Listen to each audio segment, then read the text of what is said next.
Students, इस video में हम जो भी सीएपीएफ एस्पिरेंट्स हैं जिन्होंने मुझे अपने आंसर्स दिए थे, आर्गुमेंट के आंसर्स में उन्होंने क्या मिस्टेक्स किए थे और आप लोगों को वो मिस्टेक्स नहीं करना है रिपीट। ओके, ये चीज के लिए मैं ये वीडियो मैं सॉरी मेरी क्लास ले रही हूँ। ठीक है, देखिए ये मेरा मॉक टेस्ट जो हुआ था उसका क्वेश्चन है, we are architect of our own demise. ठीक है, अब इसने क्या किया है, मैंने आपको क्या बोला इंट्रोडक्शन में, आपको बेसिकली जो क्वेश्चन का स्टेटमेंट है उसका हिस्ट्री बताना है, या उसका मतलब क्या है वो बता सकते हो, या ये आर्गुमेंट क्यों अराइज हुआ आप ये बता दो, सिंपल।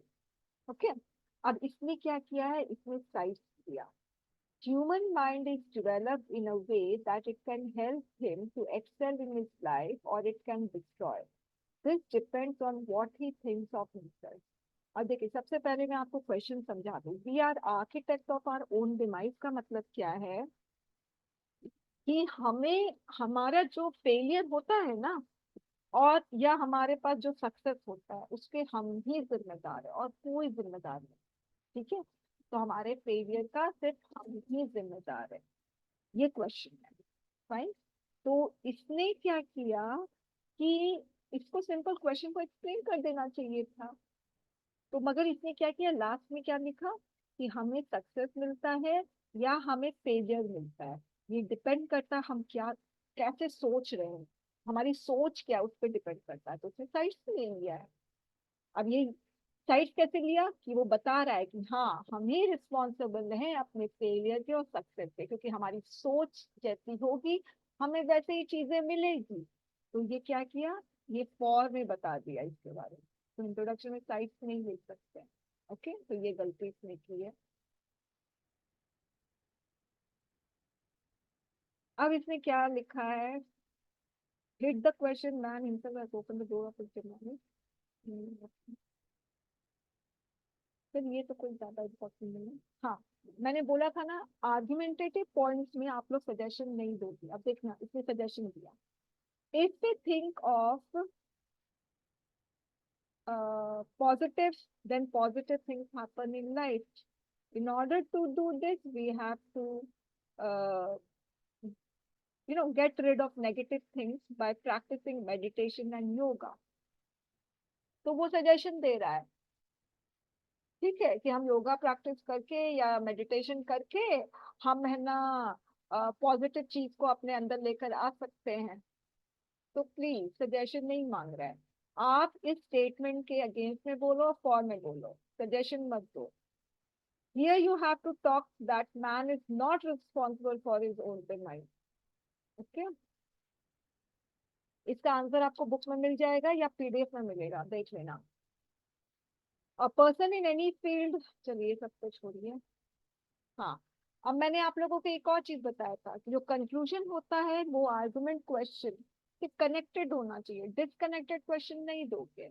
अब इसने लिखा, as humans are progress more with the help of technology and his thinking ability, this should not become a threat of future generation, data, climate change, artificial intelligence। अरे, क्वेश्चन क्या है, कंक्लूजन क्या दिया है, पूरा का पूरा ये बता रहा है कि मैन कैसे प्रोग्रेस करेगा। ठीक है, ये थ्रेट नहीं बनना चाहिए, आर्टिफिशियल इंटेलिजेंस, क्लाइमेट चेंज, तो पूरा का पूरा totally disconnected from the question. तो इसमें मैंने बोला आपका ओपिनियन क्या है, क्या वाकई में मैन रिस्पॉन्सिबल है अपने फेट के लिए, तो वो बताओ ना कंक्लूजन में आपका स्टैंड क्या है। तो यहाँ पर इसने गड़बड़ कर दिया। ठीक है, तो मैंने लिखा है, your conclusion should take into account all the components of the question, you can give a general conclusion, expect your opinion on the argument statement. What you say, is man responsible for his own demise? Okay, चलिए ये हो गया। अब और देखती हूँ और कोई क्वेश्चन है, हाँ चलिए इसको भी हम देख लेते हैं। अब इसने इंट्रोडक्शन दिया है, ये इंट्रोडक्शन जो है ना totally disconnected from the question. Coding is an important, is as important as maths and humanity for kids. तो इसमें लिखा है, इसमें the new education policy has focused on competition and critical thinking at early age, this include aptitude maths and reasoning classes for the students. पूरा का पूरा unrelated, disconnected from the question. ठीक है, तो सही नहीं है ये।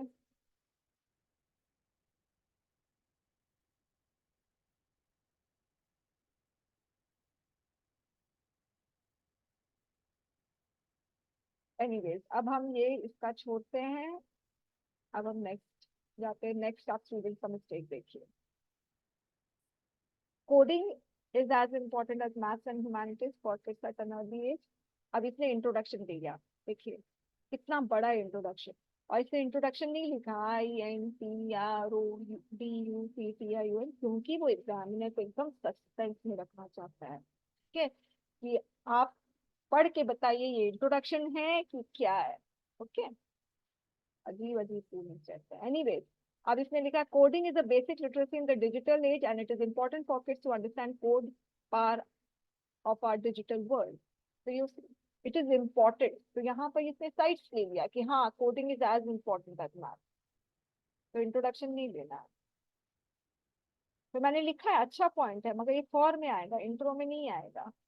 अब देखिए इसने कितने सारे पॉइंट दिए हैं, है ना। एग्जामिनर देख कर इतना खुश हो जाएगा, वाह बच्चे ने तो 5-5 पॉइंट्स दिए हैं, इसने तो मेरे दिन बना दिए, इसको तो मैं पूरा 20 आउट ऑफ 20 दूंगा। स्टूडेंट्स, एग्जामिनर कोई छोटा बच्चा नहीं है जिसको आप लुभाओगे ज्यादा ज्यादा पॉइंट्स देकर। 2 पॉइंट दो, अच्छे से एक्सप्लेन करो। 3 पॉइंट दो, अच्छे से एक्सप्लेन करो। 3 का 4 भी करने की जरूरत नहीं है, 3 मैक्सिमम, 2 मिनिमम। ठीक है। Coding is another language, coding fosters creativity, coding help children with math skill, coding, ऐसा लगा छोटे बच्चे ने लिखा है। ओके, देखिए सिर्फ 5 पॉइंट। एनीवेज, देखा से आप लोगों को समझ में आ गया होगा मैं क्या बोलना चाह रही हूँ। अब इस बच्चे का हो गया, अब इस बच्चे का देखिए। ये अच्छा बच्चा था, मगर अभी मेरा कनेक्शन ही नहीं।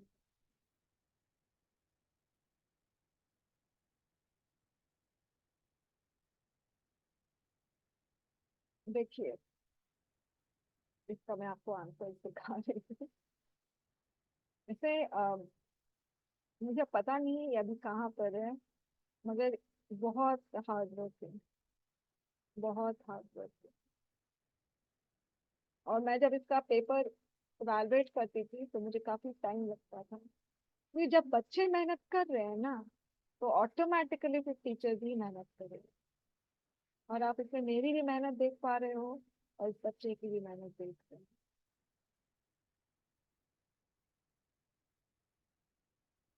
देखते हैं इसने क्या मिस्टेक की है, मुझे खुद भी याद नहीं है।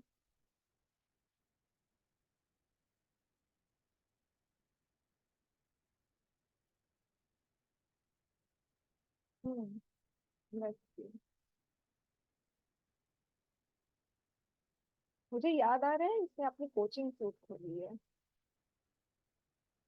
It is high time to recognise right to work in India, ये क्वेश्चन था।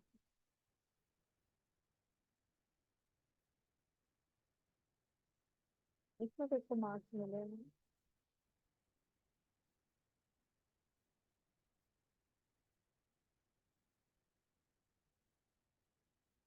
हाँ, अब मैंने आप लोगों को बोला था कि आपको काउंटर करना है क्वेश्चन से, कभी भी फॉर को काउंटर नहीं करना, फॉर के पॉइंट्स को अगेंस्ट में काउंटर नहीं करना है, या अगेंस्ट के पॉइंट को फॉर में काउंटर नहीं करना है। अब देखिए इसने क्या किया। इसने, मैंने लिखा है you have countered the for first point. अब फॉर के फर्स्ट पॉइंट में इसने क्या लिखा है, marriage age of women in India should be increase to 21 years. अब तो इंक्रीज हो ही गया है, वो तो डिपेंड करता है ना, यूजीसी जो उत्तराखंड में लागू हुआ उसमें तो इंक्रीज हो गया है। अब देखिए इसने लिखा है फॉर के पॉइंट में, early marriage denies girls the right to highest attainable standard of sexual and reproductive health, these poor health standard result into high maternity. जो भी है, मैरिज एज अगर कम होगी, मैरिजेबल एज अगर लड़कियों की कम होगी, तो उनका जो मेटर्नल मोर्टेलिटी रेट है, कहने का मतलब प्रेगनेंसी के वक्त जो डेथ हो जाती है वो बढ़ जाएगा। ठीक है, इसीलिए मैनेजेबल एज को थोड़ा बढ़ाना चाहिए। फाइन। तो अब इसने इसको पॉइंट को काउंटर के अगेंस्ट में, various studies have found that age play a relatively smaller role in affecting the nutrition level of children than the wealth status of और एजुकेशन। तो ये यहाँ पर फॉर के पॉइंट को काउंटर कर रहा है कि ऐसा नहीं है कि मैरिज एज अगर है ना कम हो जाए तो वो इफेक्ट करेगा। ये बोलता है कि ये इफेक्ट नहीं करेगा, क्योंकि है ना बच्चों का जो न्यूट्रिशन लेवल है वो ज्यादा अच्छा रोल प्ले करता है। वेल्थ स्टेटस और एजुकेशन उतना रोल प्ले नहीं करता है। ठीक है, तो इसने क्या किया, क्वेश्चन है कि मैरिज एज 21 होना चाहिए या नहीं होना चाहिए, तो नहीं होना चाहिए इसके बारे में बात करें। इसने फ्लोर के पॉइंट को काउंटर किया, तो ऐसा काम नहीं करना है आपको। अब इसका कंक्लूजन जो है वो disconnected from the argument question. Government must continue to make provision to enable girls to continue schooling up to class 12 in order to prevent underage marriage. Also, people participation must stop the ill practice like child marriage. ये जो है वो disconnected है, ये वाला people participation is must stop the ill practice, ऊपर वाला सही है। फाइन। अच्छा, अब हम जा रहे हैं नेक्स्ट, जिसमें मिस्टेक शुरू से दिखाई देगी आप लोगों को। Right to work in India. अब इसमें देखिए, इंट्रोडक्शन में 2 लाइन खींचा है, देखिए 2 लाइन, कितना टाइम वेस्ट हो रहा है, एक सिंगल लाइन खींच दो। Do not waste your time in exam by doing such thing. अब इसने लिखा है introduction, rapidly changing structure of world and economic structure demand law and regulation which can fulfil modern based right to work. तो ये ऊपर वाला line लिखने की जरूरत ही नहीं थी, सीधे लिखो right to work defined by legal framework for employ and employed in Indian authority. Simple सा ये वाला लाइन लिखो, ऊपर वाला लाइन क्यों लिख रहे हैं। ठीक है,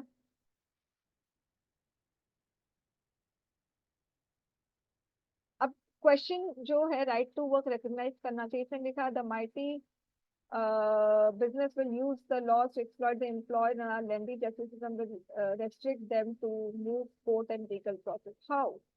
मतलब किस तरह से एक्सप्लॉइट करेगा, कुछ लिखा ही नहीं है।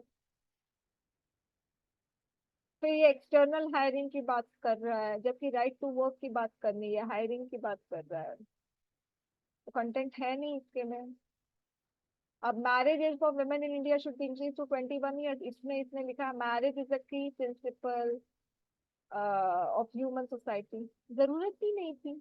Government makes some legal framework which keeps the traditional value of marriage, health and development of citizen। मतलब कोई मतलब ही नहीं है, ये इंट्रोडक्शन एकदम सही नहीं है। ठीक है, आप सीधे से लिखो debate is going on around marriageable age for women, whether it should be 21 और शुड बी 20 और बिलो 20। इस तरह से सिंपल सा यही लिख दो, कुछ नहीं समझ में आ रहा है तो।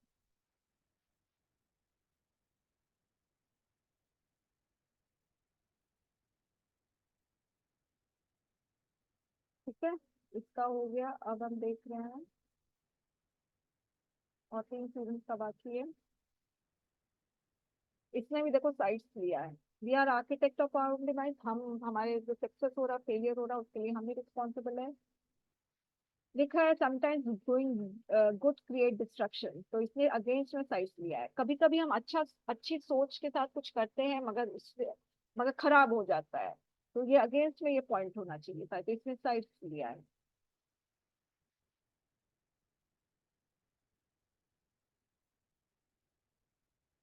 ये पूरा का पूरा डेविएशन है। Although industry makes bad effect on nature but it is essential for growth and development, human lifestyle is progressing so demand is also increasing, innovation is also demanding of multi-dimension, that is reason industrial improvement prosperity is essential even to protect environment, industrial development is needed। Question क्या है, हम अपने failure और या success के लिए हम ही responsible है, और ये जो इसने दिया है पता नहीं क्या लिख दिया इसने, या हो सकता है इसने फॉर को काउंटर किया हो। हाँ बिल्कुल, इसने फॉर को काउंटर किया है। देखो, industrial revolution to grow more industry for mankind environment often have to be sacrificed, this factor may cause heavy push to crisis। इसने काउंटर किया, काउंटर करते करते ये डेविएट हो गया क्वेश्चन पे। तो मैंने लिखा deviation, you are not countering the argument question, ये फॉर के पॉइंट्स को काउंटर करने में लग गया, इसलिए इसको मार्क्स भी नहीं मिले। ठीक है, कोडिंग वाला क्वेश्चन है, इसने इंट्रो वर्ड नहीं लिखा है, भाई एग्जामिनर को सस्पेंस में रखना भी तो जरूरी है ना, इसीलिए से 10 बार बोल दो, 1000 बार बोल दो, पता स्टूडेंट को समझ ही नहीं आता है। एनीवे जैसे सेम ही गलती की है हर जगह। ठीक है, अब आते हैं सेकंड लास्ट। ये बच्चा आईएएस की तैयारी कर रहा है, साथ में सीएपीएससी दे रहा है। Removal of article 370 ushers in a new dawn in Jammu and Kashmir. Introduction was temporary provision, ये सभी लिखने की जरूरत नहीं है। This article was enacted due to extraordinary circumstances, ये भी जरूरत नहीं है। सिंपल सा आर्टिकल 370 हैज बीन स्क्रैप्ड, बस इतना लिखो काफी है। This raises the debate whether, जो भी है question, whether its removal is ushers a new dawn in Jammu and Kashmir, बस इतना लिख दो काफी है।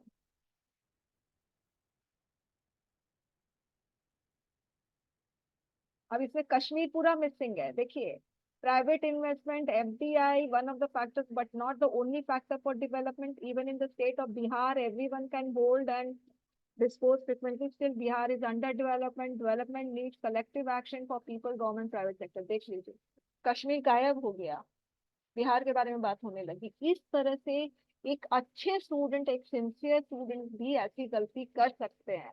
इसीलिए आप लोग आप लोग सिर्फ इसको ध्यान में रख के फॉर और अगेंस्ट में आप इसके बारे में लिखिए। आप लोग फॉर के पॉइंट को ऐसा नहीं सोचो कि मुझे आर्गुमेंट में फॉर के पॉइंट को अगेंस्ट में काउंटर करना है। अगर ऐसा करोगे तो आप डेविएट हो जाओगे।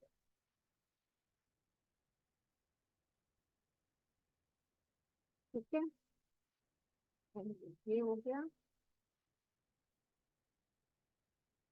हम्म, इसका कंक्लूजन देखिए। क्वेश्चन है removal of the article 370, sorry. इसका the Gandhian way of non violence and peace must be created solve the crisis legitimacy in Kashmir. मतलब क्या क्वेश्चन है, क्या कंक्लूजन दे रहे हो? ओके स्टूडेंट, तो आपको समझ में आ गया होगा मैं आप लोगों को क्या बताना चाह रही हूँ, कि जो इन्होंने मिस्टेक्स की है वो मिस्टेक्स आप मत करना, कोशिश करना आप अच्छे से आर्गुमेंट के क्वेश्चन का आंसर लिखो। ओके, अब कोई क्वेश्चन है तो आप लोग पूछ सकते हैं आर्गुमेंट से रिलेटेड। कोई क्वेश्चन है?